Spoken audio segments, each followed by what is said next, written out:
Hello students, my self Rupa Srivastava.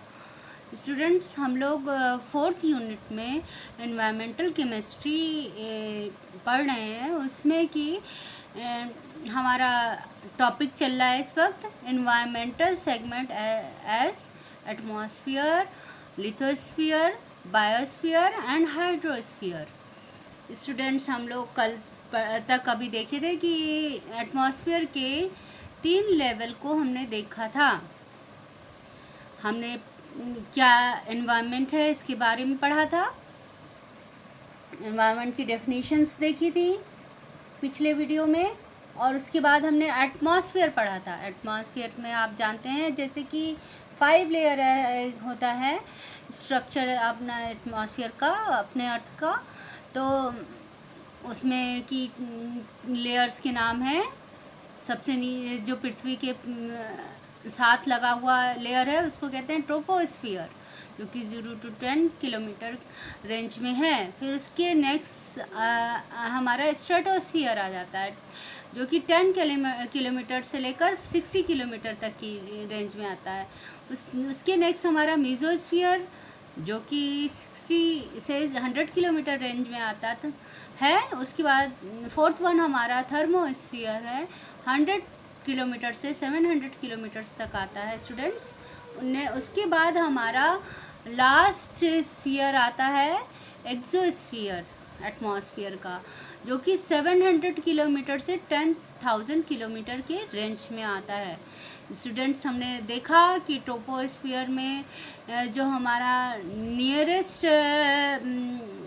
Atmosphere है उसको हम कहते हैं, जिसमें सारा जीवन, सारे जैविक प्राणी रहते हैं। और जो एल्टीट्यूड है वो जैसे जैसे हम ऊपर जाते हैं वैसे वैसे टेम्परेचर घटता जाता है, डेंसिटी डिक्रीज़ होती जाती है विथ एल्टीट्यूड। जैसे जैसे हम ऊपर जाते हैं अपने पृथ्वी की सतह से ऊपर, जैसे जैसे हम जाते हैं तैसे जैसे एल्टीट्यूड बढ़ता जाता है और जो है डेंसिटी घटती जाती है, और हम वो जो टेम्परेचर भी साथ साथ हमारा घटता जाता है स्टूडेंट्स इस लेयर में। और यही हमारा वायु, ये जो जहाँ पर हमें सांस लेने के लिए वायु इसी ट्रोपोस्फियर में हमें मिलती है, जिसमें कि नाइट्रोजन 78% और ऑक्सीजन 21%, नियॉन और कार्बन डाइऑक्साइड हमारा 0.0018%, नियॉन भी है, नियॉन है। कार्बन डाइऑक्साइड हमारा 0.03% मिलता है इसी एटमॉस्फेयर में, ट्रोपोस्फियर में। नेक्स्ट हमारा 0.0000524% हीलियम है, 0.0002% हमारा मीथेन है इसी लेयर में। और अदर गैसेस भी पाई जाती हैं जैसे कि nitrous oxide, krypton, hydrogen, xenon and other ozone भी इसी लेयर में पाया जाता है। स्ट्रेटोस्फियर नेक्स्ट हमारा हम लोग ने पढ़ा था। उसके बाद आता है ट्रोपोस्फियर के बाद। स्ट्रेटोस्फियर में ओजोन लेयर पाई जाती है। इस लेयर में जो है इस लेयर तक हमारा जेट चला जाता है, जेट एयरवेज एयरक्राफ्ट चला जाता है। और यहाँ पर हमारा जो है ये जो है इसमें लेयर ऑफ सल्फेट पाई जाती है इस लेयर में, और ये इसी में ओजोन लेयर पाया जाता है, और जो कि हमारे प्रोटेक्शन करता है हमारे वायुमंडल की फ्रॉम सूर्य की अल्ट्रावायलेट किरणों से। ये हमारे पृथ्वी की रक्षा करता है, हमारे भूमंडल पे जो जीव जंतु हैं उससे अल्ट्रावायलेट रेज से उससे हमारी रक्षा करता है। अल्ट्रावायलेट रेज बड़ी हानिकारक होती हैं स्टूडेंट्स। और ये सल्फेट लेयर जो है वो उस जो इसमें पाया जाता है इस लेयर में स्ट्रेटोस्फियर में, उस वही बारिश का कारण प्रदान करती हैं, उसकी वजह से ही बारिश बनती है। नेक्स्ट हमारा आता है students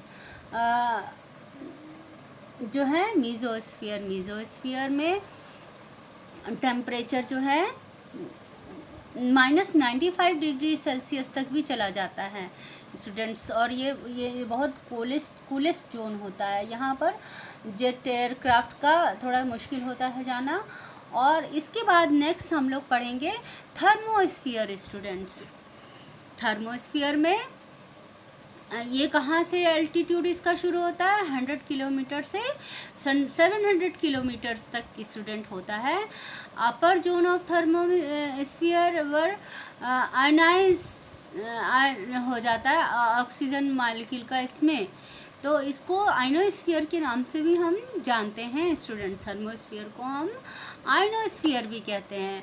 this layer is also called ionosphere, इसी वजह से टेम्परेचर इंक्रीज विथ हाइट। इस लेयर में स्टूडेंट थर्मो इसीलिए नाम पड़ा कि इस लेयर में आपका जैसे जैसे एल्टीट्यूड बढ़ता है, जैसे जैसे हाइट बढ़ती है, वैसे वैसे टेम्परेचर बढ़ना शुरू हो जाता है इसमें, इस लेयर में।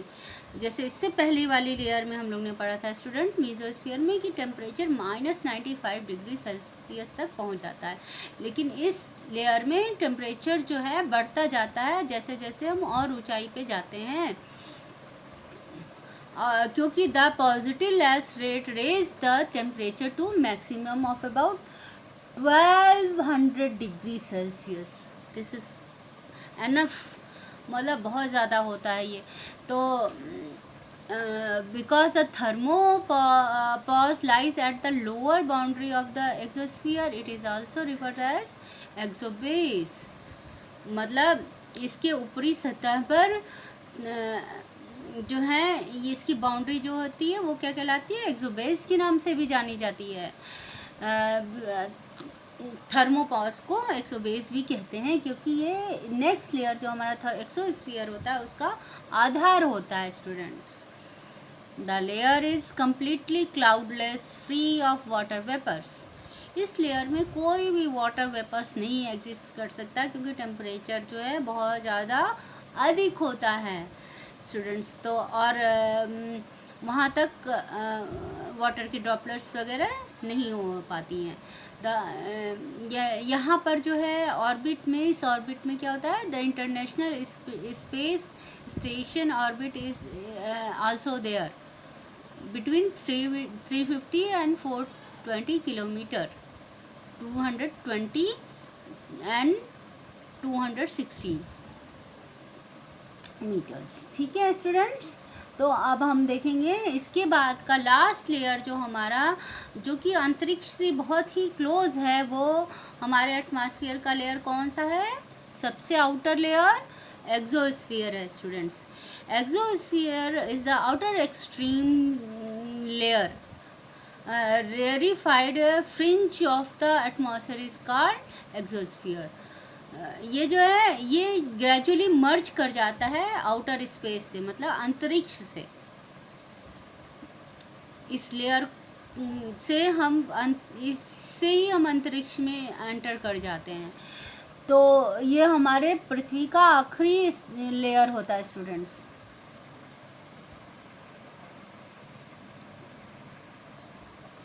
और ये एक्सटेंड करता है कहाँ से कहाँ तक स्टूडेंट्स, एक्सोबेस से लेकर और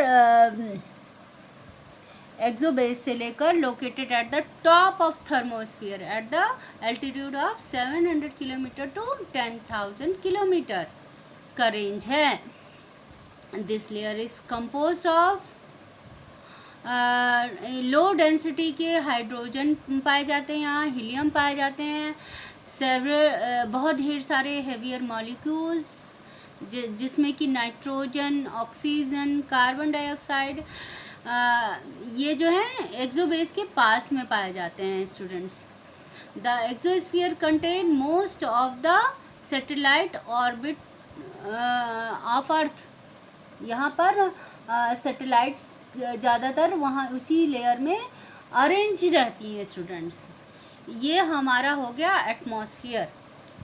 जो कंपोनेंट ऑफ इन्वायरमेंट हैं उसमें सबसे पहला हमारा एटमॉस्फेयर था। उसके 5 कंपोनेंट्स थे एटमॉस्फेयर के, जो हमारे क्या कौन कौन से थे स्टूडेंट्स, ट्रोपोस्फियर पहला था, उसके बाद हमारा स्ट्रेटोस्फियर था, उसके बाद हमारा मीजोस्फियर, उसके बाद हमारा नेक्स्ट था थर्मोस्फियर, देन हमारा लास्ट था एक्सोस्फियर।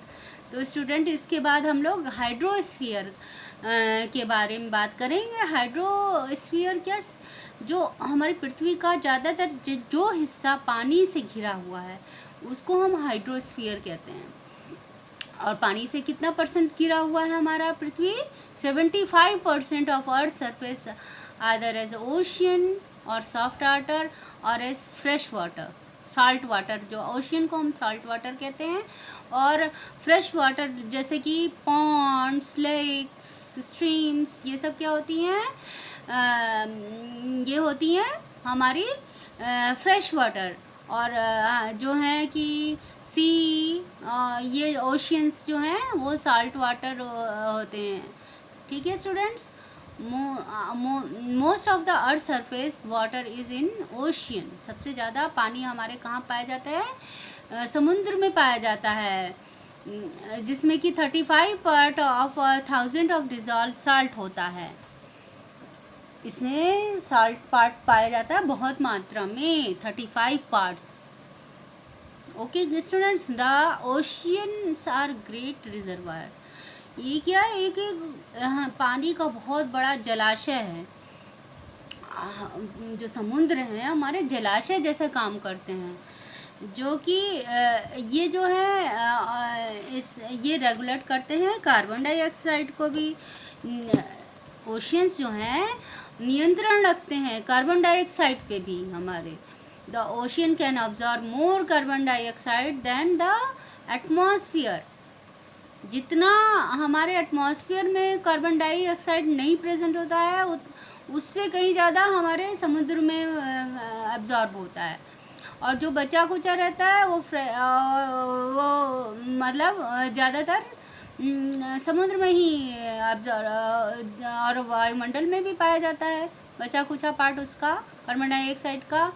और जो है जितना 0.2% ही सिर्फ हमारे पास फ्रेश वाटर अवेलेबल होता है, जो कि लेक्स और पॉन्ड्स में है।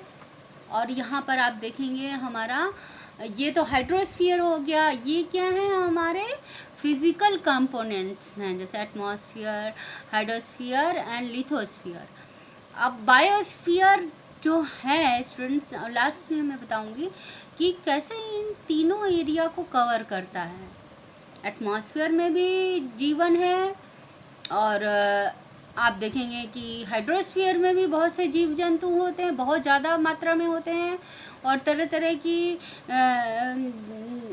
मतलब लोअर लेवल से लेकर हायर लेवल तक के प्लांट्स उसमें पाए जाते हैं और एनिमल्स पाए जाते हैं। मतलब जो कि वाटर में रहने वाले जीव जंतु, जो कि जलीय जीव जंतु हैं, वो पाए जाते हैं पाइशियस से पाइशियंस तक पाए जाते हैं। जैसे जो कि हमारे मतलब उससे हायर जो होते हैं, सबसे हायर वो लैंड में रहते हैं। नेक्स्ट स्टूडेंट हम देखेंगे लिथोस्फीयर। लिथोस्फीयर क्या है स्टूडेंट्स? हमारी पृथ्वी पे जो भूमि है उसको हम लिथोस्फीयर्स के नाम से जानते हैं। The solid component of the earth is called lithosphere, which include mainly soil, earth rock, constituent of the earth's crust.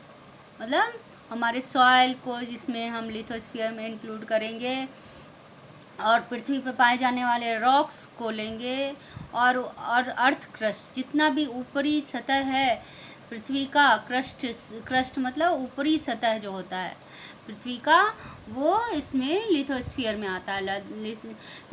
इसमें लिथोस्फीयर में मेनली 3 कंपोनेंट होते हैं इसके। वो लेयर हैं, वो क्या है? Crust, mental and outer and inner core. Students आप ये देखिए, इस डायग्राम से आपको समझ में आएगा कि ये देखिए, ये क्रस्ट है सबसे ऊपरी सतह,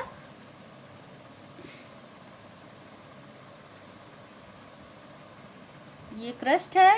इसके बाद ये जो सतह आपकी है, ये इसके बीच की सतह यहाँ तक की मेंटल है, फिर ये आउटर कोर है, फिर इनर कोर है, ये देखिए अंदर।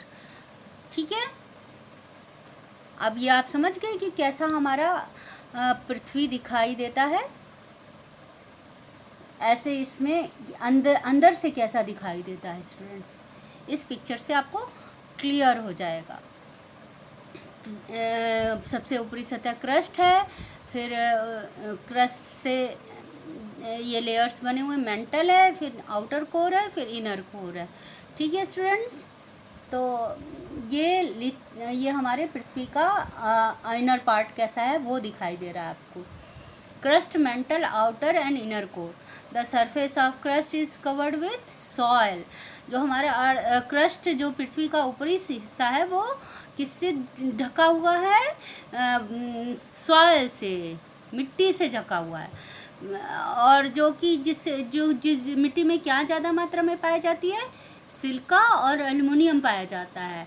और इसको हम सियाल भी कहते हैं। आप देखिए, सिलिका का SI हो गया और एल्युमिनियम का AL हो गया, तो इसको सियाल लेयर भी कहते हैं। The constituent belong to the sial layer are made up of granite rock. ये जो हमारा आउटर क्रस्ट लेयर है, वो जो उसकी कंपोनेंट्स हैं, वो किससे बने हुए हैं? ग्रेनाइट रॉक से बने हुए हैं। ठीक है students, next zone of the crust is rich in silica and magnesium. This layer is form of basalt.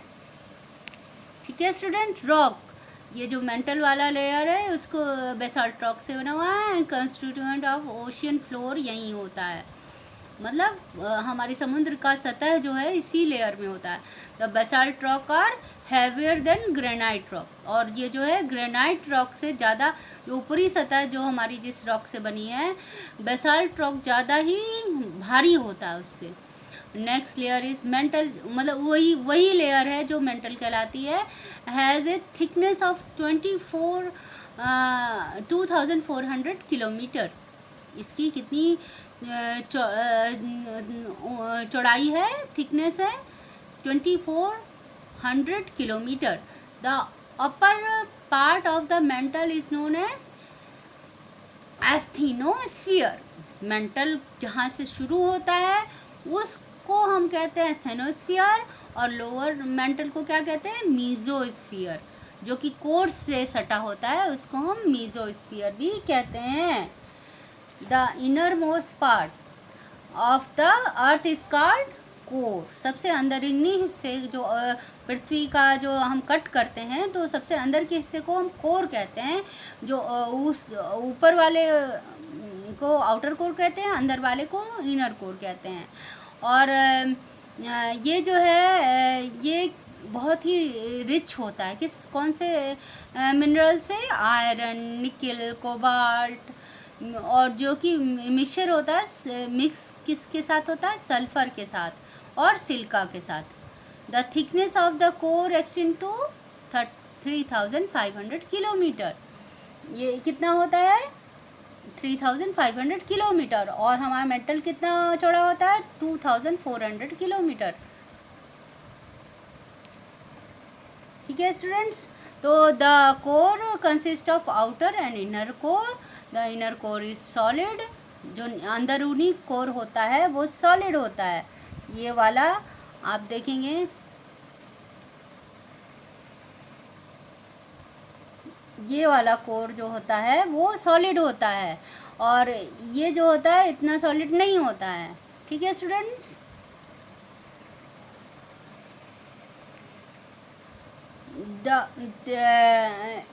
ये जो है inner core is solid, whereas the outer core is molten and metallic। जो हमारा अंदर का जो गोल वाला सबसे सेंटर वाला हिस्सा होता है वो सॉलिड होता है, लेकिन उसकी आउटर वाला जो कोर है वो मोल्टेन होता है, मतलब पिघला हुआ होता है और मेटेलिक होता है, धातुएं होती हैं उसमें। और टेम्परेचर इस समय इस जगह का कितना होता है स्टूडेंट्स? 5000 to 5500 degree Celsius. समझ रहे हैं, इतना ज़्यादा वहाँ का टेम्परेचर होता है। तो अब लास्ट हमारा स्टूडेंट बचा है स्फीयर, बायोस्फीयर कंपोनेंट जो है एटमॉस्फेयर में। ये जो है ये compare to all living organism and their interaction with the environment. ये जो बायोस्फीयर है स्टूडेंट, वो सारा हम जितने भी अभी जो संसार में जी रहे हैं जीव जंतु हैं उनको वो सब इंक्लूडेड होता है इस स्फीयर में, और उनका इंटरेक्शन आपस में और विथ इन्वायरमेंट आल्सो इस स्फीयर में हम स्टडी करते हैं। और इसका इवन इसमें बायो आपस में इंटरेक्शन के अलावा भी हम एटमॉस्फेयर से कैसे वो इंटरेक्ट कर रहा है, लिथोस्फीयर से कैसे, और हाइड्रोस्फीयर से, मतलब बाकी के 3 स्फीयर से इनका इंटरेक्शन बराबर रहता है। हाइड्रोस्फीयर में हो सकता है कुछ जो है एनिमल्स पाए जाते हों, कुछ कहीं लिथोस्फीयर पे रहते हैं, कुछ जो हैं एटमॉस्फेयर में रहते हैं। तो ये सभी जीव जंतु को बायोस्फीयर में हम लेते हैं, कंसीडर करते हैं student. The planet earth along with its living organism and environment, air, land and water, ये सारे जगहों पर विद्यमान होते हैं, चाहे वो लिथोस्फीयर हो, चाहे हाइड्रोस्फीयर हो, चाहे एटमॉस्फेयर हो। जीवन कहीं हर जगह तीनों स्फीयर्स में पाए जाते हैं, और इन सारे स्फीयर्स में जो जीवन है उसको हम बायोस्फीयर्स के नाम से जानते हैं students. The biospheres extend vertically into the atmosphere to about 10 kilometre. अब ये कितने, अगर आप एटमॉस्फेयर को कंसीडर करें तो 10 किलोमीटर जो हमारा एटमॉस्फेयर है मतलब अल्टीट्यूड, जितना ऊंचाई है पृथ्वी से, वहाँ तक आपको जीवन मिल जाएगा। डाउनवर्ड्स आप देखिए ओशियंस में तो डेप्थ कितनी होगी उसकी 35,000 फीट तक, जितना गहराई में हम जाएंगे तो वहाँ पर हो जाएगा, वो ओशियन में भी जीवन पाया जाएगा। About 23,000 feet into the earth surface, और 23,000 फीट हम लिथोस्फीयर में देखेंगे। अर्थ सरफेस मतलब क्रस्ट एरिया में भी इतनी गहराई तक हमें जीवन मिल जाता है। तो ये सब मतलब ये हमारा बायोस्फीयर इन तीनों स्फीयर्स में फैला हुआ है। जैसे कि आप अभी नेक्स्ट डायग्राम में देखेंगे स्टूडेंट्स, ये देखिए, ये बायोस्फीयर हमारा जो है एटमॉस्फेयर में भी है, लिथोस्फीयर में भी है एंड हाइड्रोस्फीयर, मतलब जीवन हमारा इन तीनों स्फीयर्स में विद्यमान है। एक इमेजिनरी ये आप सोचिए बायोस्फीयर है जो कि एटमॉस्फेयर का भी एग्जिस्टेंस है, लिथोस्फीयर का भी एग्जिस्टेंस है मतलब भूमि का, और हाइड्रोस्फीयर मतलब जल का भी एग्जिस्टेंस है, और वायु का भी एग्जिस्टेंस है एटमॉस्फेयर में। ये सारे स्फीयर में हमारा जीवन विद्यमान है, इसी को हम बायोस्फीयर के नाम से जानते हैं स्टूडेंट्स।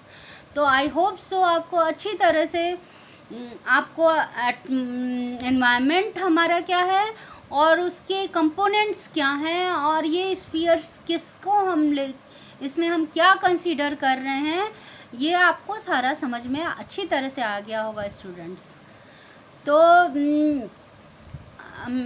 ये बहुत ही इंटरेस्टिंग टॉपिक था स्टूडेंट्स, और इससे रिलेटेड आप ज़रूर से आप इसको इवैल्यूएशन करिएगा, और अपने जितने भी असाइनमेंट्स मिलते हैं वो सब कंप्लीट करिएगा, ठीक है।